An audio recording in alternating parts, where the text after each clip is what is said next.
Well, hello everybody. I'm down here at the farm on the point.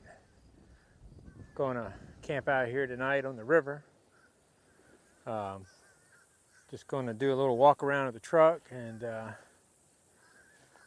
I'll film setting everything up. So we're gonna sleep in the Alu Cab tent tonight. It's been a while. And there's the river. There's the bridge that takes you from Yorktown to Gloucester. And right over there is historic Yorktown, Virginia. All right, well, I'm gonna drag all this stuff out of the back of the truck, and it's a lot. Went to the store and bought some wood, which probably could have brought it from home, but it was just easier to get it from the store.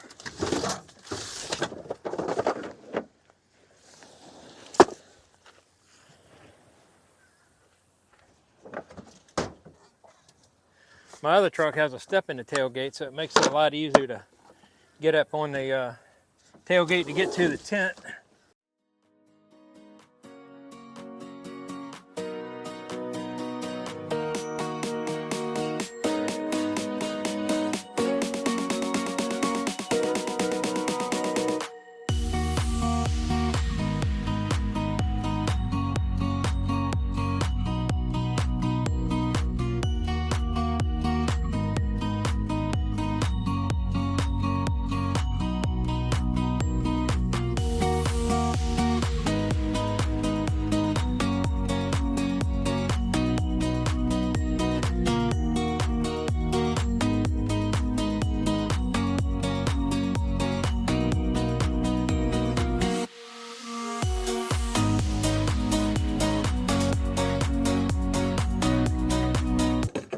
We'll get that tent open here in a minute. So up here on the top, I have these two Roam boxes, a shovel and some Max Tracks in the Wee Boost. Well, we really don't need any of those today, but when I'm traveling, I'll take the Wee Boost we do need because we do lose signal or have very faint signal, you know, half a bar or whatever. The shovel's good for cleaning out fire pits or whatever you may need to get unstuck or something. Traction board, same thing. These boxes, they hold a lot, but you know, you get too much weight up here, there's always possibility of the top, you know, coming down.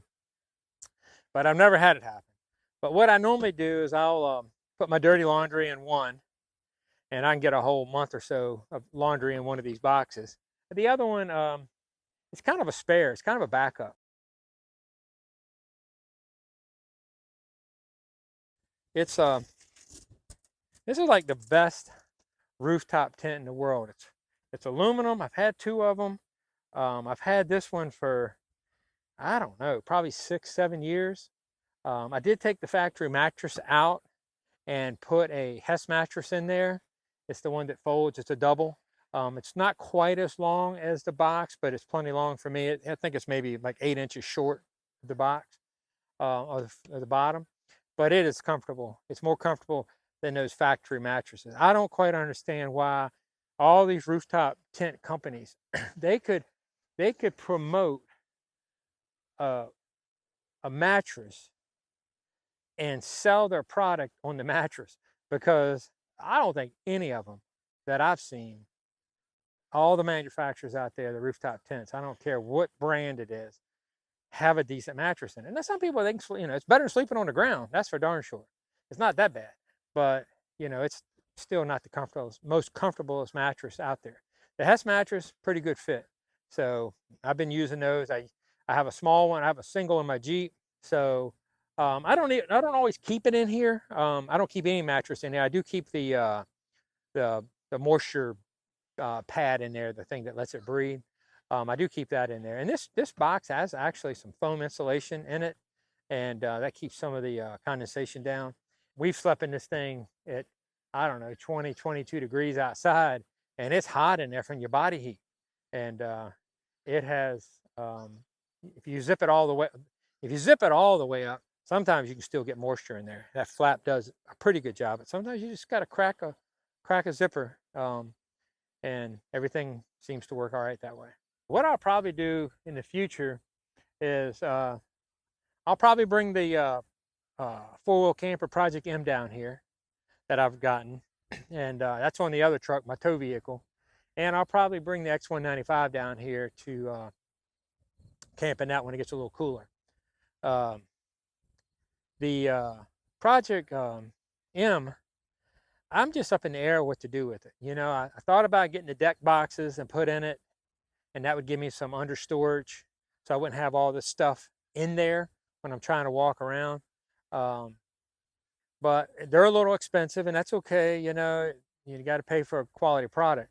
But the other problem is, you know, I think it would work for me because I'm not that tall, so I don't think my head will hit, and it'll probably make it a little easier for me to get into the bed up on the cab there. Um, I'm just not quite there yet. There's another company called Vessel, I think, Vecel, and they make custom modular cabinets that will go into the back of the truck. Comes with its floor system, and you can order different configurations of the cabinetry. You can get sinks, you can do all that stuff. I did talk to a lady the other day, and she sent me a quote. And right now they're having a free Laguna table swivel thing. It's like a $450 option for free.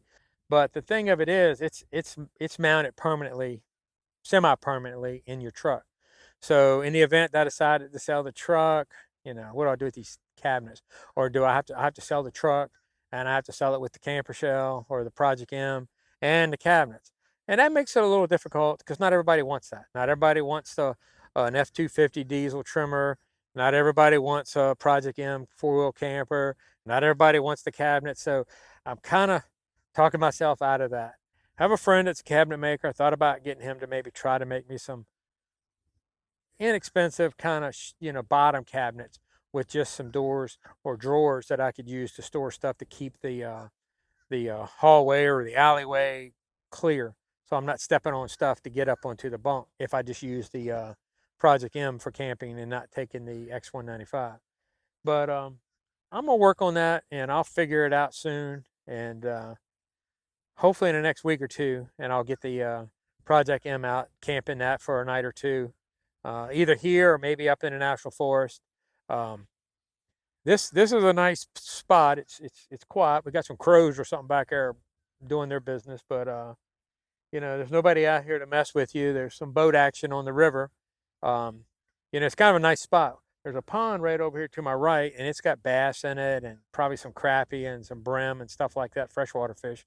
And then out here in the river, you got croaker, you got spot, you got gray trout, you got speckled trout, um, you got uh, you got redfish, you got puppy drum, black drum, uh, rock or striper, whatever you want to call them. You have them out here. There's a wide variety of fish out here that are edible that you can catch. There's some oysters out here. There's a lot of clams. If you like clams, you go have a clam rake and just, low tide or, get out there and just take a clam rake and get you a bucket full of clams and steam them on the grill. Um, Blue crab. There's plenty of crabs. Maybe not plenty of crabs for the watermen where they can make a living, but there's enough for if I put 2 or 3 pots out there in the morning, I'd have enough for dinner that evening. For me and my wife and maybe a couple other people. Not enough to go out and sell and make a living like the old days. Um, but that's pretty much the story here. And so later on, hopefully my daughter and or my other, well, I have 4 daughters, by the way. Uh, my daughter and her husband and my 2 grandkids will come by and we'll eat a hamburger, hot dog, or something. And my wife should be here, probably a couple hours. She was going to do some stuff around the house, and I just told her I was going to come down and do a little video, and I'll uh, I'll do a little video of the tent here in a little while once I get it set up the way I'm going to have it for tonight. I did buy a sheet from Hess and put that on there, but I'll put a sleeping bag in there tonight, or I have a blanket, so I'll either sleep in the sleeping bag or the blanket. It's going to probably be mid 40s tonight. It's not real cold yet. We're just the 1st of October here, and but right now, clear skies, nice breeze, a beautiful day. Okay, I'm gonna do a little video of the setup inside the tent here. So a lot of times I'll sleep with my head down there because there's plenty of room. Sometimes I'll sleep up there, up on this side. Just depends on how the truck levels out. And there's a couple pillows up there, and there's a blanket and a sleeping bag if I need it. Right now I just have the vents or the screens half open, you know. I'm getting ready to close it because I see a fly coming in. But anyway, that's the accommodations. It does have power up here. There's a light up in the top there somewhere. I don't know if you can see it or not, but anyway, it's up there. Oh, there it is. Inside that, you look in that screen there. That's the vent I was talking about earlier. You can close that up, but you know, also I just leave it open. And then there's some USB plugs back here in this corner. I don't know where they're at exactly. They're back here somewhere. Anyway, that you can, you know, plug a cell phone or something in. And I have a little rechargeable fan. You may have seen it in the video of my Jeep setup. And I'll sometimes put that in here if there's not a breeze and it's hot.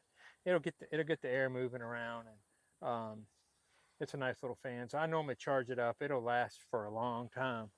I haven't charged it in probably a month, and I've used it, I don't know, 4 or 5 days, and it still holds a charge. So that's the setup of the inside of the tent here. And right now, that's the view I have. And of course, across the river there's an inlet up here on the right. There's houses over there. And I have the grill set up, and the 2 chairs, and the solo stove, and some firewood, and a couple extra chairs if my daughter and son-in-law come down.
I don't think we could have asked for a better evening. That's my son-in-law coming back to get his fishing rods and probably see what the heck I'm doing.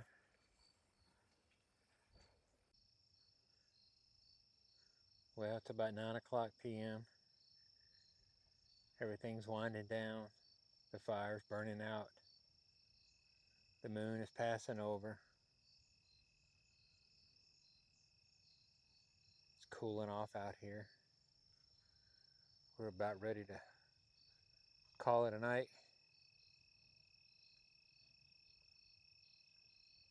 Hopefully it'll be a nice, quiet night. Thanks for watching.